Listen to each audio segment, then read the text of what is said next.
Joona Potkivanok. Joona Potkivanok. Sandor Toot mun nimi. Olen tullut Suomeen vuonna 70. Olen naimisissa. Mulla on 2 lasta ja olen Turun kaupungin palveluksessa. Kiitoksia. Hoş geldin. Merci. Nimeni on Shain Rohsasata ja olen tullut Suomeen ja mulla on isä ja äiti. Mistä sä olet kotoisin? Iranista. Ja mulla on vielä 1 sisko. Ja me käymme kouluun ja opiskelemme Suomessa. Kiva. Kiitoksia. Hei.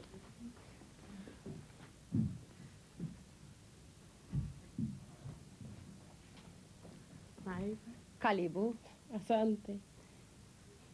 Minä olen Edina Nikandara ja asun täällä Suomessa 9 vuotta.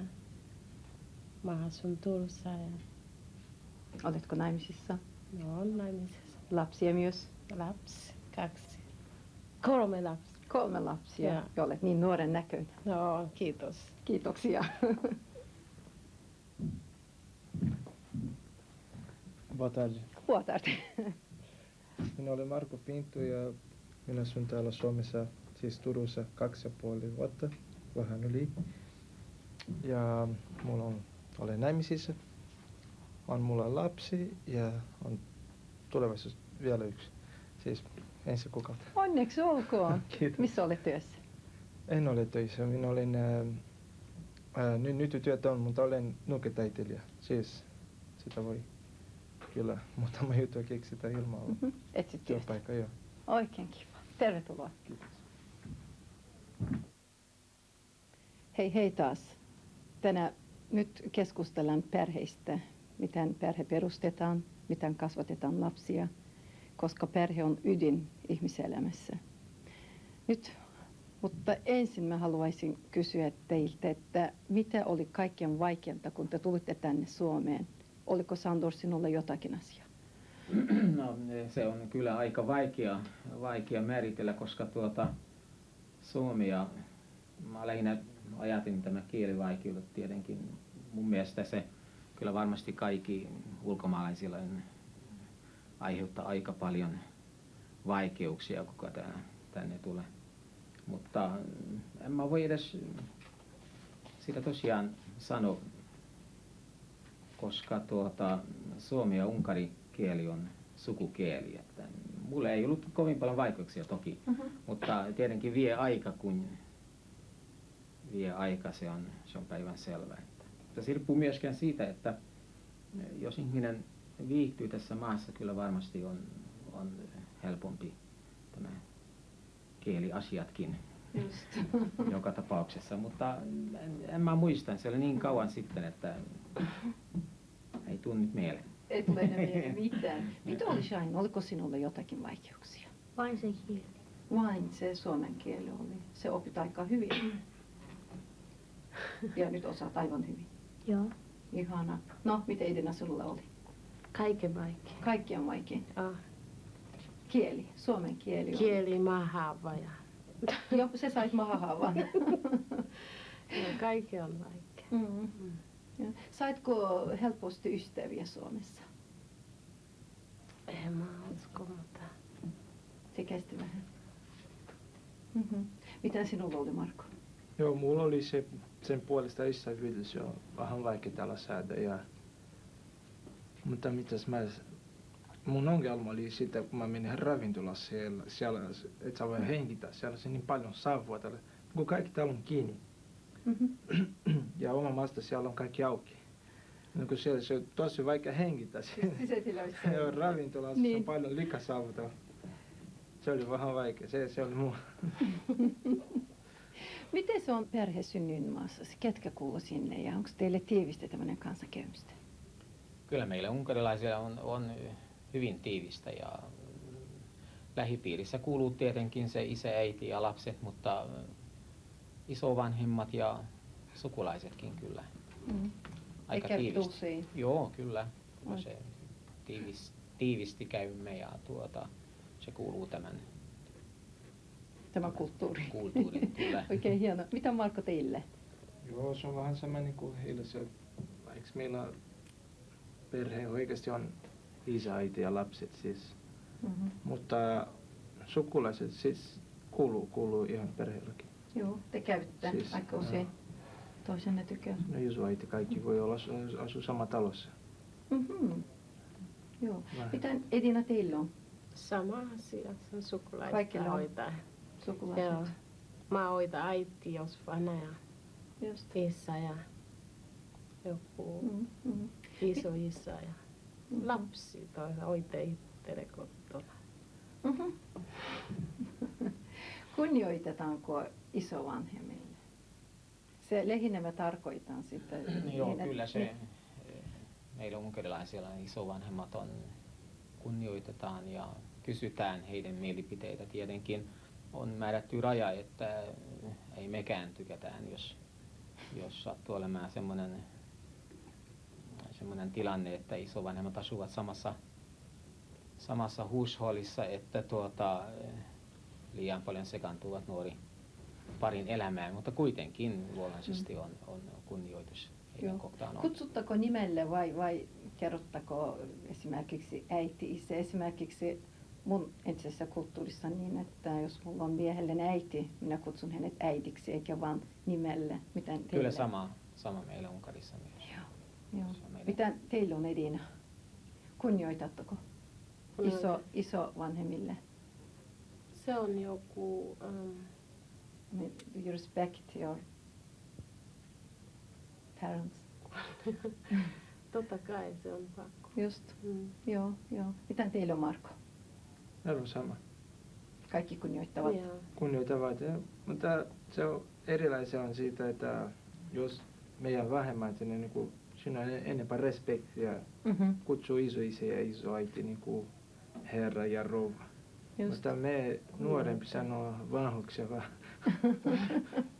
Miten se on? Löydätkö jokainen oma puolisonsa itse vai löydetäänkö valmiiksi? Miten se käy, mitä teille? Löydätkö oma vaimosi tai aviomiehensä itse vai perhe keskenään ne sopii, että mun tyttäreni menee sun poikas kanssa naimisiin? Joo, mä uskon, että muutama 10 vuotta ennen Brasiliassa oli näin. Mutta tällä hetkellä se on täysin erilainen. Niin kuin, Mhm. tällä hetkellä kaikki ihminen menee naimisiin kenen kanssa haluaa. Niin kuin, pitäisi vähän rakastaa sitä. Mhm. Niin kuin, sopimus ei ole enää. Ei ole sopimuskelpoa. Eikä Miten teillä on, Edina? Löydätkö itse aviomiehesi vai Isä hoituu. isä löydää Joo. tyttärellään? Mm. Sitten menette naimisiin. Jos isä sanoo näin, tämä on ihan oikein, Sitten sun pitäisi mennä naimisiin. Joo, ei mitään vastaamatta. Mitä Sandor teki? No, kyllä se Unkarissa on tietenkin nuoret päättävät itse, että kenen kanssa menee. Ja Mhm. Joo. vanhemmilla ei ole sinänsä kovin paljon sanomista, jos ne nuoret päättävät itse siitä. Minä muistan ainakin, kun minä olin todella hyvin nuori, meillä tuli yllätysvieraana yksi perhe. Heillä oli mahtava ihana kukkakimppu ja suklaarasia kädessä. En ymmärtänyt, mistä on kyse, mutta sen jälkeen, kun ne lähtivät pois, mä kuulin, että he tulevat mua katsomaan, pyytämään kättä mun vanhemmiltani.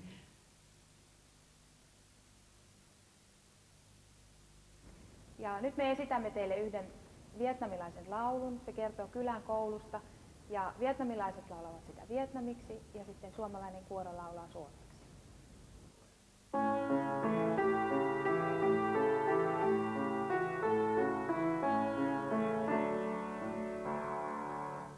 Trường là tôi cây dân lá vây quanh, muôn chim hót vang lên êm đềm.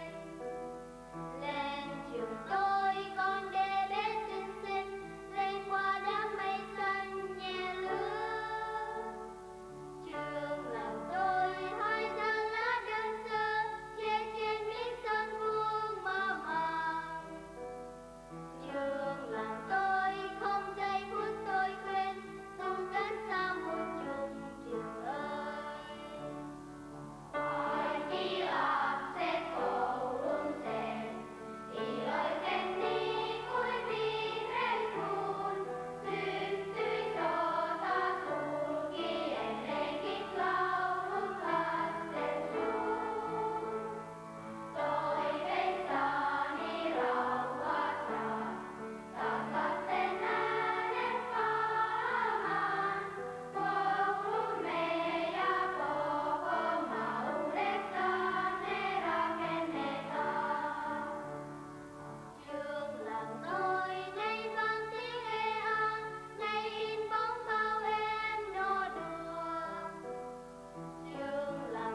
Minkälaisia heitä pidetään? Päivän kestävä, viikon kestävä. Ja kuka kustantaa tämä kaikki helmenot? Unkarissa on maaseudulla edelleenkin tapana pitää aika pitkiä heitä, 3-4 päivää, jopa viikon kestäväkin. Ja se riippuu siitä tietenkin, että jos on varat siihen, mutta isossa kaupungissa kyllä se varmasti on päivän kestäväkin ihan tarpeeksi. Just. Että Kuka maaseudulla. kustantaa? Tytön vai Vanhemmat, molemmat? molemmat vanhemmat tietenkin kustantavat se heitä. Sitä muuta. Se maaseudulle tosiaan on edelleenkin on tapana 2-3 päivää, jopa viikon kestävä heitä. Heitä. Mites teille on, Edina? Teillä varmasti häät kestävät monta päivää, onko? Monta päivää Päivää se oli joku. sitten juhlitaan. Juhlitaan. Juu, Viikkoa. viikkoa. Joo, viikkoa. Tulee koko... Tyttöille Mhm. viikko se on juhlia pojas oma. Ahaa, he erikseen juhlivat Joo, ne se on poika erikseen. ja tytön. Joo, Mhm. kaikkien tapaa. Just. Se sanoisit eilen, että kun tyttö menee naimisiin, Niin. tyttö vai pojan isä maksaa jotakin? Mitä sitten se oli? Se on pojat maksettu Tytöille? Joo.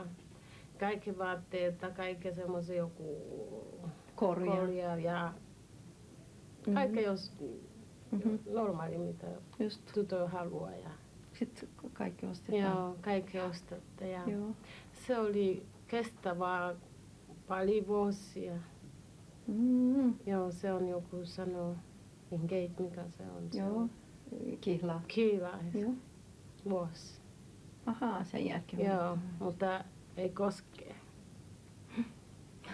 Ahaa, kun mennään kihloihin, ei saa koskettaa. Ei koske. Ahaa, sitten kun ollaan naimisissa, Joo. sitten ollaan mies ja nainen. Ja Hyvä, tämä oli hyvä. Onko teille sama?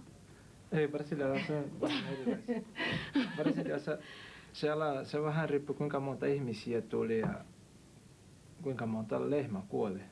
Sitten sä voi laskea montako päivää tai viikkoa sinne juhlat voi mennä. Mutta kyllä siellä saa koskea.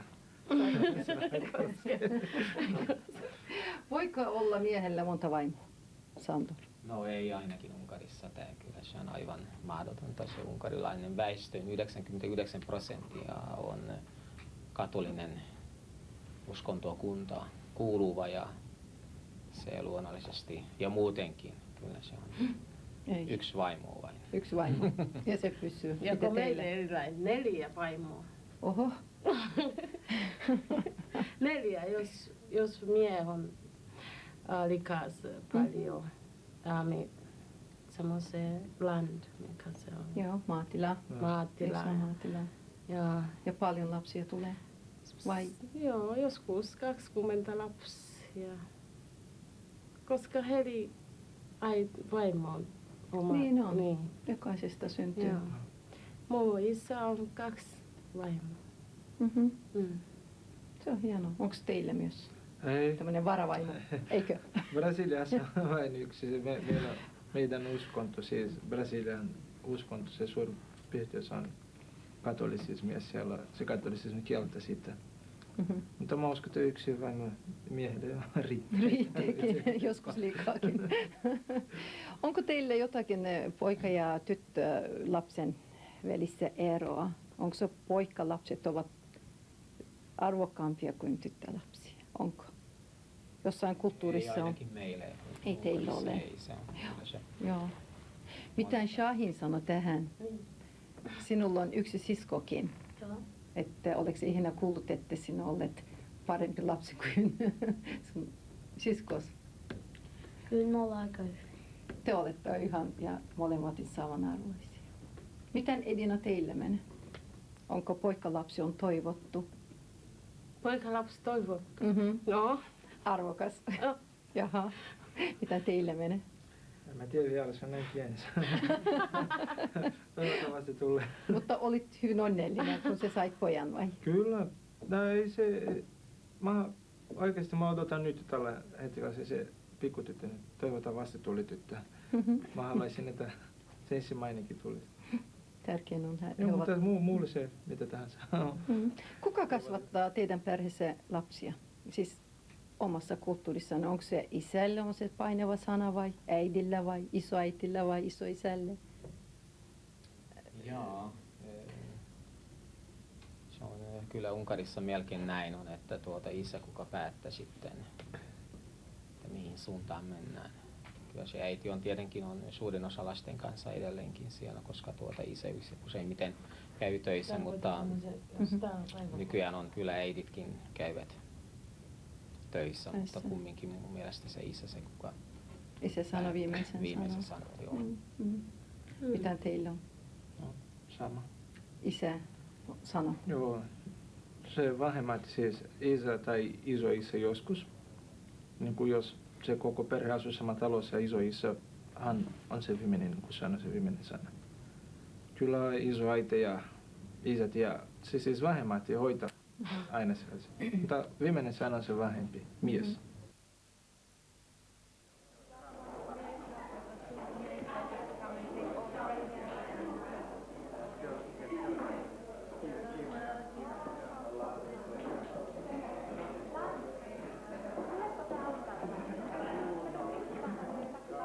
Voisitko sä aina viedä ne tuonne pianon päälle? Kyllä mä voin. Miten? Pianon päälle. Ota se kitara pois. Tuolla on tuo kyydeli. Oi kiitoksia.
Sài Gòn đẹp lắm, Sài Gòn ơi, Sài Gòn ơi.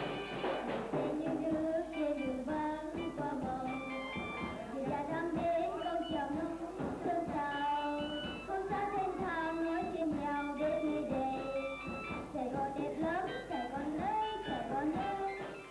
Onko lapset aina mukana, kun te menette jonnekin? Esimerkiksi ravintolaan, kylään vai jääkö lapset kotona? Täällä on esimerkiksi, meillä on niin paljon asiat kielletty. Yökerhossa ei pääsevät tietenkin, mutta kyllä se ravintolassa miksi ei. Ainakin niin kauan kuin pienet. Silloin kun lapset kasvavat, kyllä heillä on oman menossa varmaan. Se on hienoa. On Brasiliassa otetaan mukana. Joskus yökerho. Joo, se niin jos on jotain käynyt, se niin kuin karnevaali tai missä on samba.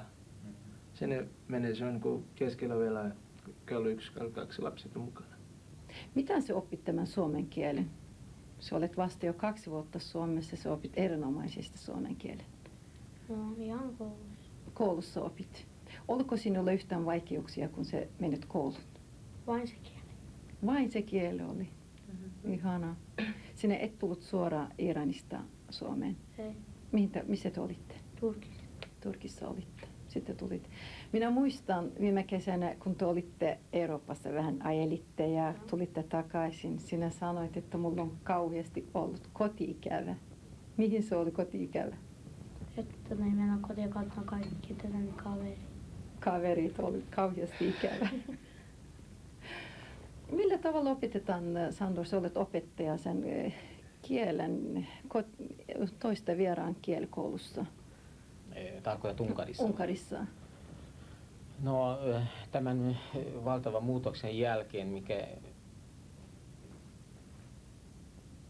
Euroopassa oli tämän mullistavan uudistuksen jälkeen luonnollisesti on peruskoulun kielivalikoimakin on muuttunut hyvin paljon, koska aikaisemmin oli, muistan mun kouluaikana ainoastaan peruskoulussa on yksi vieraskieli, se oli venäjä, mutta nykyään on luonnollisesti on saksa, englanti, ranska. Joo, Ihan samalla tavalla kuin täälläkin. Joo. Mitä on se koulun rooli lasten kasvatuksessa? Onko se voimakas vai mistä se näkyy esimerkiksi teillä? Koulu. Niin. Mä muistan aikanaan Turkissa oli niin, että sanottiin, kun vietin lapsi kouluun. No niin, opettaja, ole hyvä, tässä mun lapseni. Lihat on sinun, luut on minun. Onko se sama periaate teille? Joo, Brasiliassa meillä on koulu on vähän erilaisia. Eli kyllä siellä on monta lapsia ja vähän ihmisiä niin kuin se hoitaa. Mutta kyllä sama perinteisesti niin kuin täällä on, vaikka enempää lapsia. Ja köyhempi koulu, niin kuin siellä opettaa. Muutama kerta ei ole niin tarpeeksi kulttuuria, että voi opettaa. Just. Siis maaseudulla. Nyt mä kysyn ihan viimeisenä semmoista kysymystä, että You mean children to go to päiväkoti? Cut it. You mean children to go to päiväkoti? Lapsi menee päivähoitajalle. Tai koulu. eikö koulussa? Joo. Joo. Nyt mäkin mä nyt hippusin, mutta onko tärkeää, että tyttölapsikin menee kouluun ja saa ammattiin vai onko tärkeää, että hänestä tulee hyvä kotiäiti? Varmasti Unkarissa on tärkeintä nykyään se koulutus luonnollisesti ja en mä usko, että siihen tähdetään, että ainoastaan ja oikeutetusti tämä tyttölasta ottaa sitten perheen äitin rooli, koska se nykypäivänä kyllä varmaan ei riitä. Eli koulutus on hyvin tärkeä asia. Just. Onko teillä myös? Se on Brasiliassa. Molemmat on tärkeä. Olla hyvä äiti ja Joo. Ollaan työelämässä myös töissä. ja opiskellaan. Aika hienoa. Joo. No. Samaksi mulle. Samalta. Minä kiitän omasta puolestani teille kaikille, että tämä oli ihana keskustelu ja tässä oli kaikki. Kiitoksia teille kaikille myös. Hei hei.